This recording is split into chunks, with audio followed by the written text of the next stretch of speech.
Hi guys, so we're going to start 2-3 and 2-4 today. 2-3 is pretty short. There's just some vocab involved there. And then 2-4 is really going to be our first introduction to kind of using two-column proof. So in class, you're going to be doing a do now for this section to define the properties of equality. Just to remind you, these are just like the addition property of equality, subtraction property of equality, multiplication property of equality, and division property of equality. These are just the properties that you use when solving an equation. So this would be the subtraction property of equality, subtracting 2 from both sides. And then this would be the division property of equality, dividing by 3 on both sides. So that's what we'll be using in those proofs. I just wanted to remind you, since you'll be doing that before you do your practice work. For 2.3, we have these 7 postulates. The thing that's important to remember here is what the conclusion of each postulate is, because some of them sound very similar, like, for example, these first two. The 2-point postulate says through to any points there exists exactly one line. And then the line point postulate says a line contains at least 2 points. So although they sound very similar, if you're using them as a definition to show something is true, the 2-point postulate would be used to show that there's a line, versus the line point postulate would be used to show that you have 2 points on a line. And then you can see in the diagram here, we have 2 points A and B, and through those 2 points, we have line L. 2.3, the line intersection postulate says that if you have 2 lines that intersect, they're going to intersect in exactly 1 point. So in this case, we have 2 lines N and N, and they intersect in point C. 2.4 and 2.5, the 3-point postulate, through any 3 non-collinear points, there exists exactly 1 plane. So you'll see we have plane R here, and we have 3 points. We could draw a line through any 2 of these, and the 3rd point would still be a non-collinear point. The plane point postulate says a plane contains at least 3 non-collinear points. So again, if you have plane R, you could name any 3 points on that plane. You could use those 3 points to name the plane as long as at least one of them is non-collinear. Oops. And then the plane line postulate says if 2 points lie in a plane, then the line containing them also lies in the plane. So again, we're looking at plane R, and we can see that point E and point D are on the plane. So this means that the line through them is also on the plane. It's not going through it. You know, it's not kind of doing one of these in 3D space. It's actually lying flat on the plane.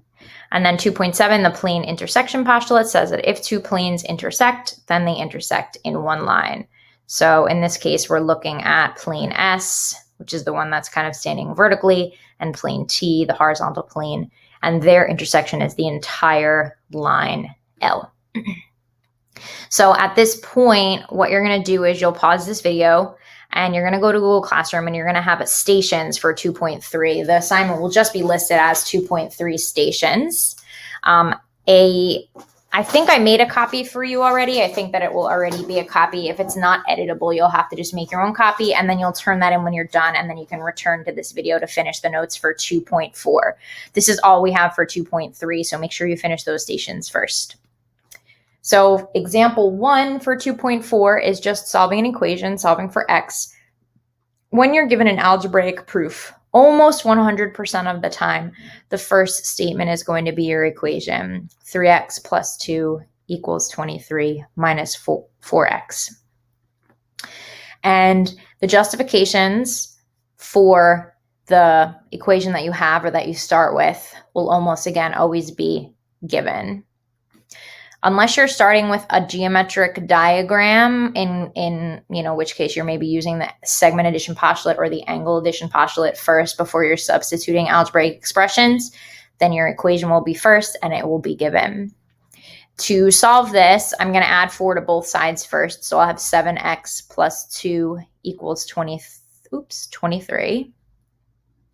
And that is the addition property of equality. So again, when you add something to one side of an equation, you add it to the other side. Then I'm going to subtract 2 from both sides.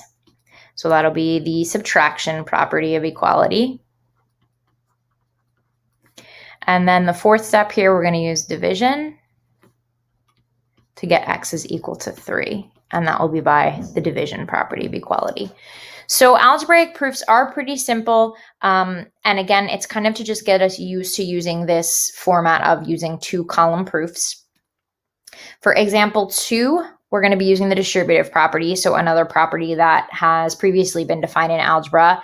And we just know that the distributive property is just multiplication over addition or subtraction. And we can really write this as C times A plus B will be equal to AC plus BC. So for the first step, we'll write our given. That's going to be our equation.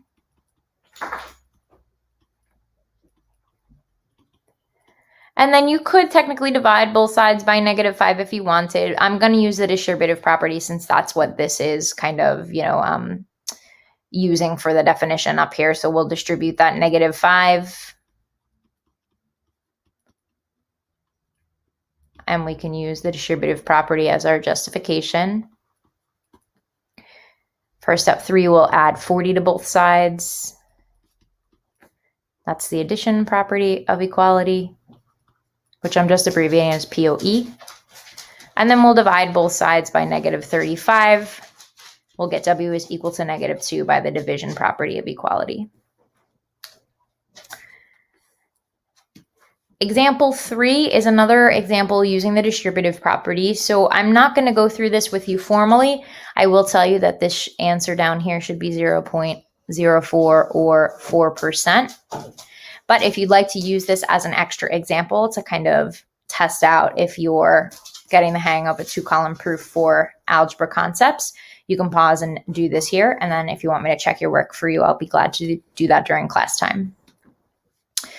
For our 3 other properties of equality, we have the reflexive, symmetric, and transitive properties. The reflexive property just says that for real numbers, measurements, angle measures, whatever it may be, that something is always equal to itself. So A equals A, X equals X, 0 equals 0, 2 inches equals 2 inches, 90 degrees equals 90 degrees. The symmetric property allows us to flip the order of an equation. So if we have A equals B, the symmetric property allows us to say B equals A. The transitive property begins with 2 equal statements. And here we have 2 things, so A and C equal to the same thing. If you have A and C both equal to B, then A and C have to equal each other. And this is the transitive property. So for example 4, this is kind of really our first look at a geometric proof. The given information for this example is going to be taken from the diagram here. So we have a spotlight that's being shined on a mirror that's on a flat stage, and then we can see that it's being refracted back up. The given information here is that angle 1 and angle 3 are equal.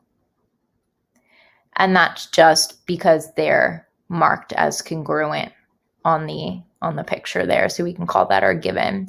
Our goal here is to show that DBA, so this is point D, it's a little hard to see in point E right here. So DBA, this angle, we want to show that that angle is congruent to EBC, so this angle here. So a couple of things that we should notice right off the bat. They already have a part of an angle that's congruent that makes up the whole angle, right? So DBA is made up of angles 2 and 3. And EBC is made up of angles 2 and 1. So 2 overlaps there, and 1 and 3 are the same. So mathematically, we could show that, if we had values for these, that they would have to be equal to the same numbers. But we want to show this for every single case. And that's really what a geometric proof does, shows for all general cases.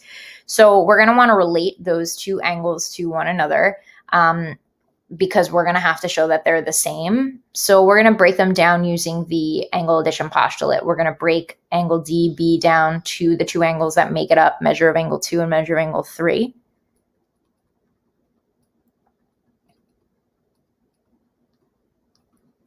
And then we'll do the same thing for angle EBC, the measure of angle 2 plus the measure of angle 1 equals the measure of EBC. And you can justify both of these in the same step because they're both using the angle addition postulate. For step 3 now, it's important to remember too when you're writing a 2-column proof that when you're getting to step 3, step 4, etc., you want to be using information prior to this step.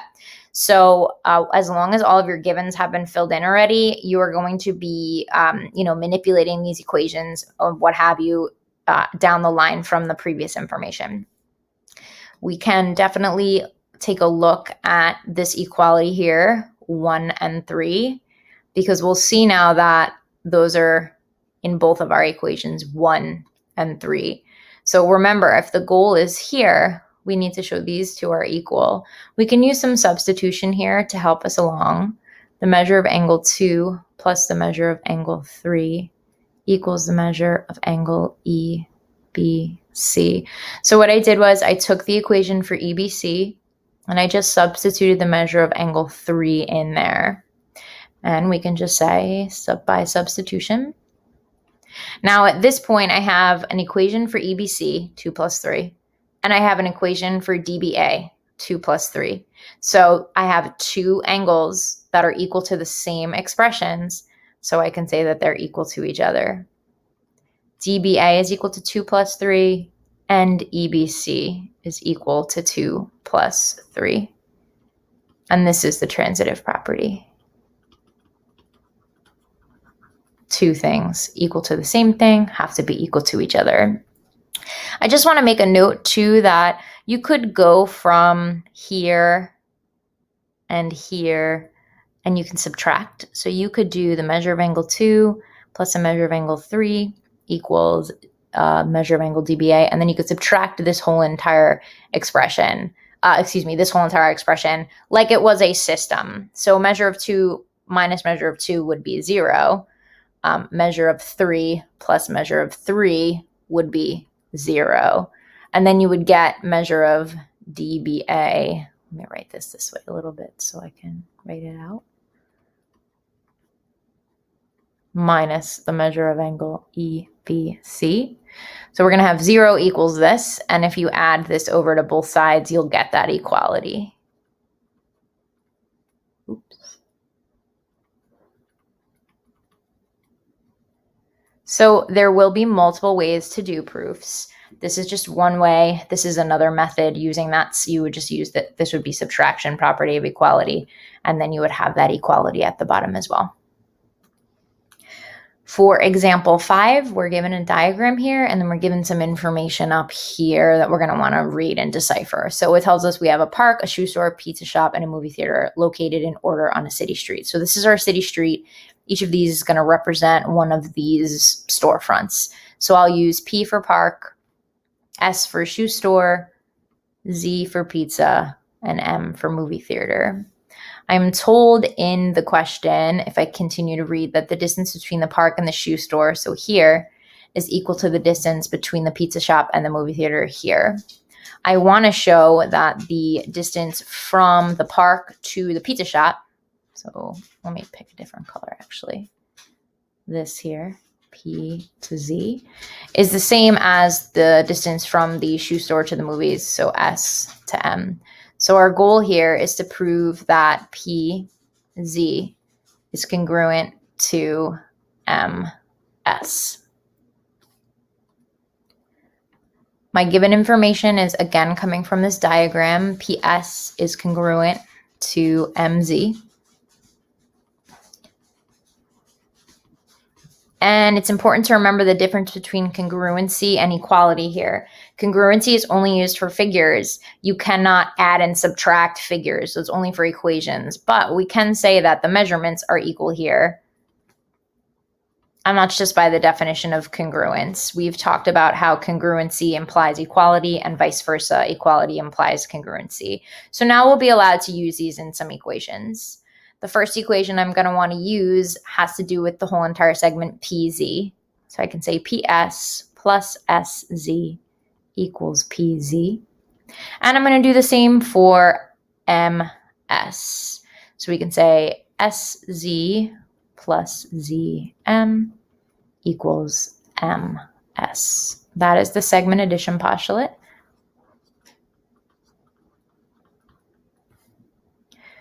And I'm starting to get a little bit closer, right? I want to show that PZ and MS are congruent. And I know that both of these segments include SZ. I also know that the other part of each equation, PS and ZM, is equal to one another, right? I have this equality here, and then I have PS and ZM, one in each of these equations. So again, I'm going to use that substitution. It doesn't matter which one you substitute into. So I'm going to do SZ plus PS equals MS. So I'm taking PS and I'm substituting it in right here. And now I can say, okay, well, I have these two equations that are the same now, right? SZ plus PS and PS plus SZ. Those are now PZ and MS. So if PZ and MS are both equal to the same expression, they have to be equal to each other by the transitive property.